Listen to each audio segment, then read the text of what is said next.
Sharp global academy MEC CEC BCom BBA చదివే విద్యార్థులకు #1 coaching academy for CA CMA CIMA ACCA CMA US professional courses. నమస్తే, welcome to Suman TV. నేను మీ Sai. IPL 2024లో match number 44 ఈరోజు జరగబోతుంది. సెకండ్ మ్యాచ్ సాటర్డేలో Rajasthan royals versus Lucknow super giant. #1 versus #4 match అనమాట. సో ఈ మ్యాచ్ ఏ విధంగా ఉండబోతుంది, ఎవరు గెలిచేటువంటి అవకాశం ఉంది? ఇప్పటికే వరుస విజయాలతో దూకుడు మీద ఉన్నటువంటి రాజస్థాన్ రాయల్స్, అదేవిధంగా సర్ప్రైజ్ విక్టరీస్తో ఎల్ఎస్జీ కూడా చాలా ఫామ్లో కనిపిస్తుంది. సో ఈ రెండు టీములలో ఏది గెలిచేటువంటి అవకాశం ఉంది, దీనికి సంబంధించిన పూర్తి వివరాలు తెలుసుకుందాం. మనతో పాటు సీనియర్ స్పోర్ట్స్ అనలిస్ట్ చంద్రశేఖర్ గారు ఉన్నారు. సార్ నమస్తే. నమస్తే సార్. రెండో మ్యాచ్ ఈరోజు 44 మ్యాచ్ ఎల్ఎస్జీ వర్సెస్ ఆర్ఆర్. మంచి గట్టి ఫైట్ ఉండేటట్టు కనబడుతుంది. సో ఎట్లుండబోతుంది సార్ ఈ మ్యాచ్? నిజంగా 1:4 అంటే న్యాచురల్గానే హై ఎక్స్పెక్టేషన్స్ ఉండటం మాట అనేది. అందులోని ఇద్దరు టీముల్లో కూడాను, రెండు టీముల్లోనూ బౌలర్లు బ్యాట్స్మెన్ ఇద్దరు కూడా మంచి ఫామ్లో ఉన్నటువంటి ఇది. ఒక ఆర్ఆర్లో ఒక అశ్విన్ని మినహాయిస్తే కనుక మిగిలినటువంటి బౌలర్లు అందరూ కూడా మంచి ఫామ్లో ఉన్నారు. So even Yashasvi Jaiswal form కొంత ఇబ్బందిగా ఉంది ఆర్ఆర్కి, బట్ అతను కూడా లాస్ట్ మ్యాచ్ సెంచరీ చేయటం అనేటువంటి. సో కాబట్టి ఆల్రెడీ జోస్ బట్లర్ 2 సెంచరీలు చేస్తున్నాడు, 2 కూడా చేసింగ్ చేస్తూ, అంటే విన్నింగ్ నోట్గా ఉన్నటువంటి సెంచరీలు. ఈవెన్ యశస్వి జైస్వాల్ సెంచరీ చేసున్నాడు. ఇటు లక్నో విషయంలో చూస్తే కనుక Marcus Stoinis already last match century చేసి అనూహ్యమైనటువంటి విజయాన్ని అందించి పెట్టాడు. సో అందుకని రెండు టీముల్లోనూ బ్యాట్స్మెన్ మంచి ఫామ్లో ఉన్నారు, ఓపెనర్లు మంచి ఫామ్లో ఉన్నారు. So it will be a good match, no doubt. ఎంత స్కోర్ ఎక్స్పెక్ట్ చేయొచ్చు సార్ ఈ మ్యాచ్లో ఇవాళ? ఈవెన్ ఫస్ట్ మ్యాచ్ వీళ్ళిద్దరూ ఫేస్ చేసినప్పుడు ఆర్ఆర్ 193 కొడితే క్లోజ్ టు దట్ 173 వీళ్ళు వచ్చారు. అప్పుడు ఆర్ఆర్లో కెప్టెన్ సంజు శాంసన్ స్వయంగా 82 not out, man of the match. So అందుకని మరొకసారి అదే రకమైనటువంటి 200. పైగా ఈసారి ఈ ఎడిషన్లో సాయి అదేంటో సర్ప్రైజింగ్గా 200 అనేటువంటి చాలా కామన్ అయిపోయింది.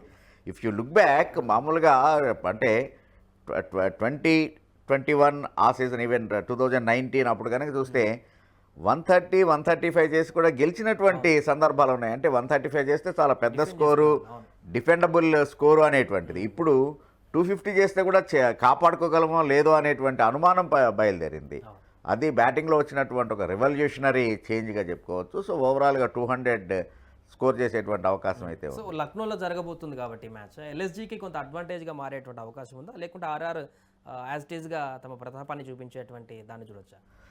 ఈ ఎడిషన్లో చూస్తే ఆర్ఆర్ అది హోమ్ గ్రౌండా ఎవేనా అనేటువంటిది చూడకుండా వాళ్ళు ఎక్కడైనా కానీ వాళ్ళ ప్రతాపాన్ని చూపిస్తూనే ఉన్నారు, వాళ్ళ విజయాల పరంపరని కొనసాగిస్తూనే ఉన్నారు. కాకపోతే ఎప్పుడైనా ఏ టీంకైనా కానీ హోమ్ గ్రౌండ్ అడ్వాంటేజ్ అనే, ఎందుకంటే ఏ ఎండ్ నుంచి అంటే విండ్ ఎక్కువగా ఉంటుంది, ఏ ఎండ్లో బాల్ మూవ్ అవుతుంది, లేకపోతే కనుక ఏ ఎండ్ నుంచి బౌలింగ్ చేస్తే స్వింగ్ అవుతుంది, ఏ డైమెన్షన్ ఎక్కువ ఉంది బౌండరీ లైను, ఏ డైమెన్షన్ తక్కువ ఉంది, ఇలాంటి క్యాలిక్యులేషన్లు అన్నీ కూడా వాళ్ళకి మైండ్లో ఆల్రెడీ ప్రింట్ అయిపోయి ఉంటాయి. కాబట్టి సహజంగా అందుకనే హోమ్ గ్రౌండ్ అడ్వాంటేజ్ అంటాం. లేకపోతే అది బౌలర్ కానీ బ్యాట్స్మెన్ కానీ అది ఎక్కడైనా కానీ ఒకే వికెట్ అది.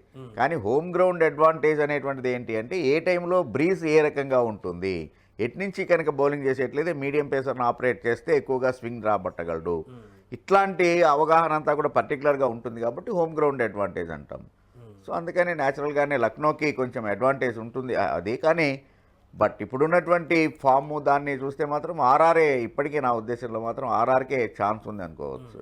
సో రాజస్థాన్ వరుస విజయాలలో కెప్టెన్సీ పాత్ర హెవీగా ఉందా, లేకపోతే అందరు ప్లేయర్ల యొక్క పాత్ర కూడా సమానంగా ఉందా సార్? నిజంగానే కెప్టెన్సీ మార్క్ అనేటువంటి చాలా స్పష్టంగా కనబడుతుంది అందులో. ఎందుకంటే బౌలర్లని ఉపయోగించుకునేటువంటి విధానంలో ఉంటుంది. కెప్టెన్ అనేటువంటి వాడు మిగిలినటువంటి ఆటగాళ్ళకి ఏమి అతీతం ఏం కాదు. సేమ్ ఇంతకన్నా ఇంకా మంచిగా ఆడేటువంటి వాళ్ళు కూడా ఉంటారు. Even for that matter Buttler లాంటి వాడిని నువ్వు సంజు శాంసన్ని బట్లర్ని పోల్చి చూసి ఎవరు గొప్ప అని చెప్తే కనుక చాలా కష్టమైనటువంటిది. ఈవెన్ యాక్చువల్గా బట్లర్కే కొంత మొగ్గు అనేటువంటిది ఉంటుంది.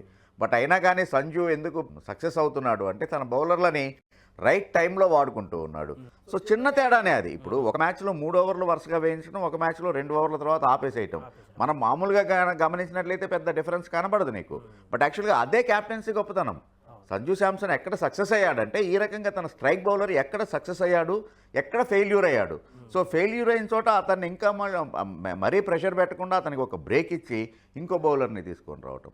సో ఈ డిఫరెన్సు దీన్ని చాలా బాగా చేసి చూపిస్తున్నాడు సంజు శాంసన్ ఈ ఏడాది.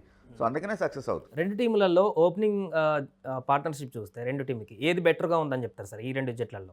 రెండు టీముల్లో అయితే కనుక యాక్చువల్గా నాకు లక్నో ఓపెనింగ్ పేరు. ఎందుకంటే de Kock is no doubt de Kock right from ball number 1 నుంచి కూడా ఆడగలిగినటువంటి వాడు. బట్లర్ విషయం అది కాదు. Even Yashasvi Jaiswal last match century కొట్టాడు, దట్స్ ఓకే. బట్ యాక్చువల్గా మొదట్లో చాలా స్ట్రగుల్ అయ్యాడు. సో అందుకని ఆ కంపారిజన్ కనుక చూసినట్లయితే ఈవెన్ కేఎల్ రాహుల్ ఐపీఎల్లోనే ఫాస్టెస్ట్ సెంచరీ, అఫ్కోర్స్ ఇప్పుడు దాన్ని బ్రేక్ చేసినా కానీ మొత్తానికి ఒక టైంలో ఫాస్టెస్ట్ సెంచరీ చేసినటువంటి రికార్డు ఉన్నటువంటి వాడు రాహుల్. ప్లస్ కన్సిస్టెంట్గా ఆడుతూ ఉన్నాడు. అంత పెద్ద 150+ స్ట్రైక్ రేట్ లేకపోవచ్చు కాక, but he's a consistent run getter. So అందుకని ఓపెనింగ్ పేరు డైరెక్ట్గా నన్ను అడిగేట్లయితే ఎవరిది బాగుంది అంటే కనుక సాయి, డెఫినెట్లీ లక్నో ఓపెనింగ్ జోడీనే చాలా బాగుంది. సో అలాగే ఈరోజు మ్యాచ్లో స్కోర్ ఎంత ఎక్స్పెక్ట్ చేస్తారు లక్నోలో జరుగుతున్నటువంటి ఈ మ్యాచ్లో? ఈవెన్ లక్నో కూడా నోన్ ఫర్ దట్ 200, కాకపోతే 190 అంటే క్లోజ్ టు 200 వచ్చేటువంటిది. ఎందుకంటే కొంచెం పెద్దదిగా ఉంటుంది బౌండరీస్. అది మిగిలినటువంటి అంటే చిన్నస్వామి కానీ, లేకపోతే చిదంబరం లేకపోతే మన Uppal stadium, even for that matter Arun Jaitley. So మిగిలినటువంటి స్టేడియాలతోటి పోల్చుకున్నప్పుడు ఇది కొంచెం దీని డైమెన్షన్ ఇంకొక 3-4 మీటర్స్ ఎక్స్ట్రా ఉంటుంది. కాబట్టి ఆ రకమైనటువంటి దూకుడు ఉండదు. అంటే ఒకవేళ మామూలు గ్రౌండ్లో 6గా వెళ్ళేటువంటిది ఇక్కడ క్యాచ్ అయ్యేటువంటి అవకాశం ఉంటుంది. సో అందుకని 190-200. టాస్ గెలిస్తే ఏం చూస్ చేసుకుంటారు సార్? రెండు జట్లలో కూడా ఏది చూసుకుంటే బెటర్ అంటారు? రెండు టీముల అంటే ఏది బెటర్ అనేటువంటి దానికన్నా రెండు టీముల క్యాప్టెన్ల మెంటాలిటీని మనం అబ్జర్వ్ చేసి సహజంగానే they are always prefer to chase. అందుకని పర్టికులర్గా రాహుల్ అయితే కనుక అసలు ఎప్పుడు ఫస్ట్ బ్యాటింగ్ చేయడం అనే చేసింగ్కే మొగ్గు చూపుతూ ఉంటాడు. Even for that matter Sanju Samson కూడా. సో కాబట్టి ఎవరు టాస్ గెలిచినా కానీ నా ఉద్దేశంలో బౌలింగ్ చేసే అవకాశాలే ఎక్కువ ఉన్నాయి. సో ఈ మ్యాచ్లో రిజల్ట్ ఎట్లా చూడొచ్చు సార్? ఆర్ఆర్ గెలిచేటువంటి అవకాశాన్ని మనం చూడొచ్చా ఈరోజు? ఎల్ఎస్జీ గెలిచి మార్క్ చూపించే అవకాశం ఉంది? ఆర్ఆర్కే ఛాన్స్ ఉంది. ఎందుకంటే వాళ్ళు అవే గ్రౌండ్స్లో కూడా అద్భుతమైనటువంటి ప్రదర్శన చేస్తూ ఉన్నారు. వాళ్ళకి పర్టికులర్గా నేను చెప్పినట్టు ట్రెంట్ బౌల్ట్ ఒకటి, ఆ తర్వాత స్పిన్నర్స్లో చహల్. సో ఇది వాళ్ళని తేడా చేస్తూ ఉంది. సో కాబట్టి ఐ థింక్ ఆర్ఆర్కే ఛాన్స్ ఎక్కువ ఉంది. ఆల్మోస్ట్ ప్లే ఆఫ్ అంచులో ఉన్నట్టు కనపడుతుంది ఆర్ఆర్. సో రాజస్థాన్ రాయల్సే మొదట ప్లే ఆఫ్ అర్హత సాధించి ఫస్ట్ ప్లేస్లో ఉండడాన్ని మనం ఎక్స్పెక్ట్ చేయొచ్చా? యా, ఇప్పుడున్నటువంటి దాని ప్రకారం వాళ్ళు ఇంకా హోమ్ గ్రౌండ్లో వాళ్ళు ఇంకో 2 మ్యాచ్లు ఆడాల్సి ఉంది. సో కాబట్టి వాళ్ళకి ఆ అడ్వాంటేజ్ అనేటువంటిది ఉంది. నో డౌట్ ఆర్ఆర్ ఆ ఫస్ట్ ప్లేస్ని అలా కాపాడుకునేటువంటి అవకాశాలు ఎక్కువ ఉన్నాయి. 95% వాళ్ళకే ఉంది. ఎందుకంటే ఫస్ట్ ఒక టైంలో నిన్నటి మ్యాచ్ దాకా కేకేఆర్కి ఛాన్స్ ఉంది, కేకేఆర్ ఏమైనా ఆర్ఆర్ని బీట్ చేస్తుందేమో అనుకున్నాం, లేకపోతే కనుక చెన్నై ఏమైనా బీట్ చేస్తుందేమో అనుకున్నాం. చెన్నై ఎప్పుడైతే హోమ్ గ్రౌండ్లోనే ఓడిపోయిందో సో ఆటోమేటిక్గా వాళ్ళ రేస్ అనేటువంటిది. Even for that matter SRH కూడా ఉన్నటువంటి ఆ దూకుడు 3 వరుస వరల్డ్ రికార్డు స్కోర్లు ఇవన్నీ చూసిన తర్వాత ఎస్ఆర్హెచ్ కూడా అనేటువంటి పరిస్థితి కనబడింది. కానీ వాళ్ళు ఒకళ్ళిద్దరు ఆటగాళ్ళ మీద ఆధారపడేటువంటి విధంగా ఉంది మిగిలినటువంటి టీంలు. అందుకని వాళ్ళకి ఆ టాప్ పొజిషన్కి వెళ్ళేటువంటి అవకాశాలు కొంచెం తక్కువగా ఉన్నాయి. బట్ అదే ఆర్ఆర్ కనుక అయ్యేట్లయితే యాజ్ ఏ టీమ్ ఆడుతూ ఉన్నారు. సో డెఫినెట్గా వాళ్ళ ఫస్ట్ ప్లేస్ని ప్లే ఆఫ్ దాకా కాపాడుకునే అవకాశం ఉంది. Right sir. సో మొత్తానికి అది match number 44 Rajasthan royals versus Lucknow super giant match జరగబోతుంది. ఈ మ్యాచ్ అయితే లాస్ట్ బాల్ వరకు కూడా ఉత్కంఠగా మారేటువంటి అవకాశం కనిపిస్తుంది. రెండు బలమైనటువంటి జట్ల మధ్య జరగబోతున్నటువంటి మ్యాచ్లో హోమ్ టౌన్ ఉన్నటువంటి ఎల్ఎస్జీ గెలుస్తుందా, రాజస్థాన్ రాయల్స్ గెలుస్తుందా అనేది మనం మ్యాచ్ ఫలితం అనంతరం చూడాలి. బట్ ప్రస్తుతానికైతే స్లైట్ ఎడ్జ్ రాజస్థాన్ రాయల్స్కే ఉన్నట్టుగా మనకు కనపడుతుంది. వరుస ఓటములతో దూసుకువెళ్తుంది కాబట్టి. సుమన్ టీవీలో మీ పర్సనల్ అండ్ బిజినెస్ ప్రమోషన్స్ కోసం కింది నెంబర్కి కాంటాక్ట్ చేయండి.